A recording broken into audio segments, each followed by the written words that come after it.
Perusahaan ini bergerak di bidang konstruksi dan juga dalam proyek ini menganalisis beberapa seperti proyek-proyek fasilitas umum dan juga infrastruktur lainnya.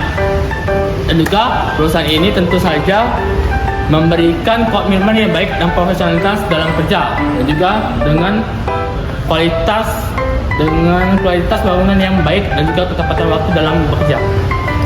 Melalui wawancara ini, kami ingin menggali lebih dalam peran HRD dalam pengelolaan sumber daya manusia, proses rekrutmen, dan pandangan HRD tentang soft skill, interpersonal skill, dan hard skill yang dibutuhkan dalam dunia kerja, khususnya di industri konstruksi ini. Kami berharap video ini memberikan wawasan pada kalian, apalagi kalian yang ingin memasuki dunia kerja. Baik, tanpa berlama-lama lagi, mari kita masuk ke kantor PT Cahaya Laut Mazda Jaya dan memulai wawancaranya dengan HRD-nya. Let's go! Menurut Bapak, soft skill apa yang paling penting dimiliki karyawan saat ini? Soft skill untuk sekarang ini yang paling penting itu komunikasi yang pasti. Lalu yang kedua, manajemen waktu mungkin.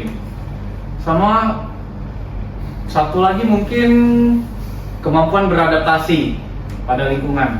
Oke, terima kasih Pak. Bagaimana cara HRD menilai soft skill kandidat dalam proses rekrutmen?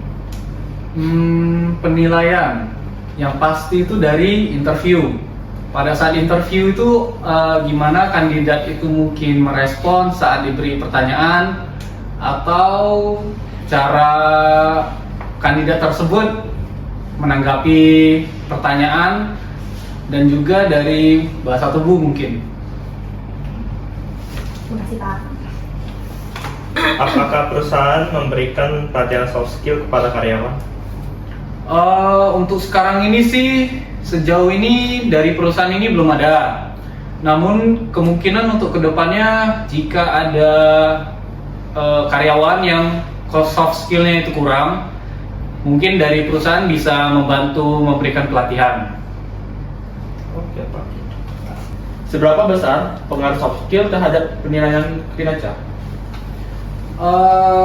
Kalau efek soft skill untuk penilaian kinerja itu menurut saya itu sangat besar. Karena karyawan yang memiliki soft skill yang bagus itu dapat bekerja sama dengan baik, yang pertama.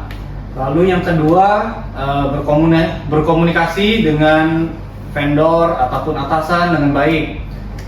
Dan juga dengan memiliki soft skill yang baik seperti manajemen waktu, maka karyawan tersebut bisa memanage pekerjaan mereka secara efektif. Terima kasih. Hard skill apa yang biasanya menjadi prioritas utama dalam rekrutmen? Untuk hard skill yang perlu dimiliki karyawan, yang pasti itu hard skill yang selaras sama jurusan mereka. Maksudnya dalam hal pekerjaannya. Misalnya kalau karyawan dalam perusahaan ini tuh ada terbagi menjadi beberapa lah. Yang pertama itu misalnya teknik. Untuk teknik itu menguasai software seperti AutoCAD misalnya, Microsoft Excel, dan berbagai macam yang lainnya. Lalu selain dari software itu, hard skill juga bisa dalam bentuk bagaimana cara karyawan tersebut menyelesaikan tugas mereka secara prosedural. Terima kasih Pak. Bagaimana cara HRD mengukur hard skill kandidat? Kalau di perusahaan ini yang jelas itu yang pertama, kalau saat menyaring kandidat, yang pertama dilihat itu dari pengalaman pekerjaan. Dia pada sebelumnya itu pernah ngapain aja, pernah di posisi apa saja, dan juga selain itu mungkin bisa melakukan simulasi tes. Saat diberi tugas, pemecahan masalahnya seperti apa, gitu. Terima kasih Pak. Apakah perusahaan menuntut peningkatan hard skill secara berkala? Untuk di perusahaan ini, ya, karena setiap tahunnya itu kami diwajibkan untuk melakukan tes sertifikasi ulang pada operator alat berat dan juga HSE atau safety. Terima kasih. untuk tantangan HRD yang terkait dengan skill sehari itu apa ya? Mungkin kalau tantangan dalam hal hard skill pada kandidat itu, pada saat kandidat itu kan baru lulus misalnya, fresh graduate, dia memiliki skill nih, ada hard skill. Namun pada saat ingin diimplementasikan saat di lapangan pekerjaan, skill yang diperlukan itu bisa dibilang yang baru dipelajari itu sedikit lah, agak berbeda.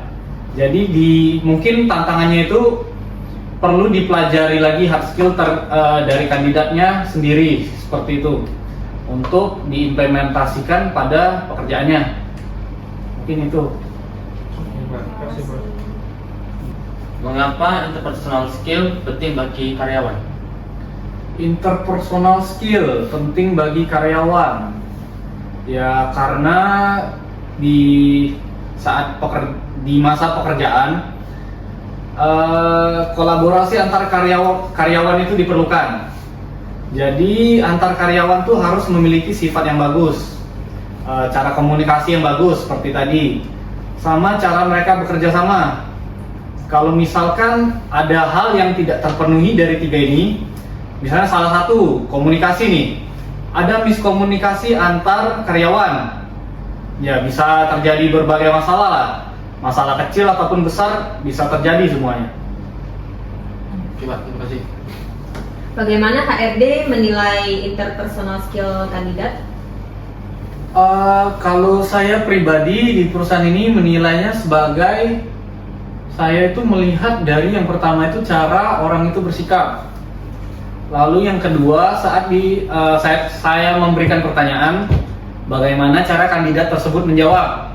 Lalu yang terakhir itu saya juga melihat dari bagaimana cara kandidat itu menjelaskan pengalamannya sendiri, pengalamannya pekerjaan yang di masa lampau ataupun pengalaman magang atau internship yang pernah mereka ikuti gitu.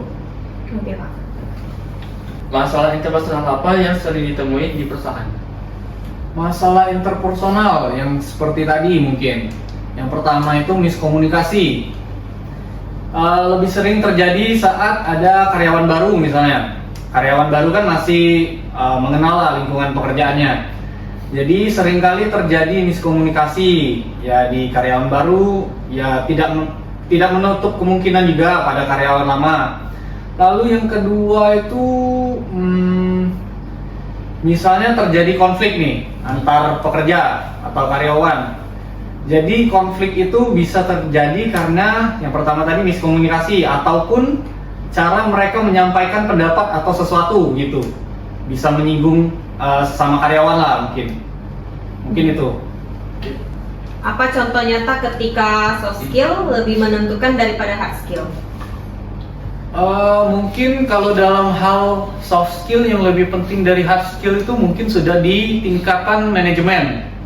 Pada saat di tingkatan manajemen itu kan kita tidak lebih terfokus pada hal teknis sekarang, lebih ke arah bagaimana cara kita bekerja sama dengan vendor misalnya, cara kita berkomunikasi dengan vendor, cara kita ya nego lah bisa dibilang, ataupun juga cara kita menanggapi omongan orang lain begitu dalam hal ini.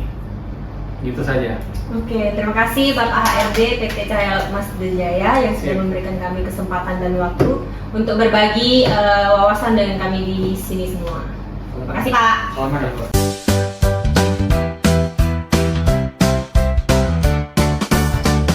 Kami juga berterima kasih kepada penonton yang sudah menonton kami. Kedepannya, semoga video ini bermanfaat untuk kalian semua.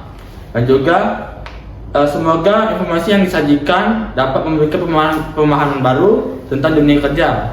Dan juga khususnya mengenai peran HRD dan keterampilan yang dibutuhkan di instruksi jasa konstruksi. Oke guys, jangan lupa like, komen, dan subscribe. Dadah! Bye!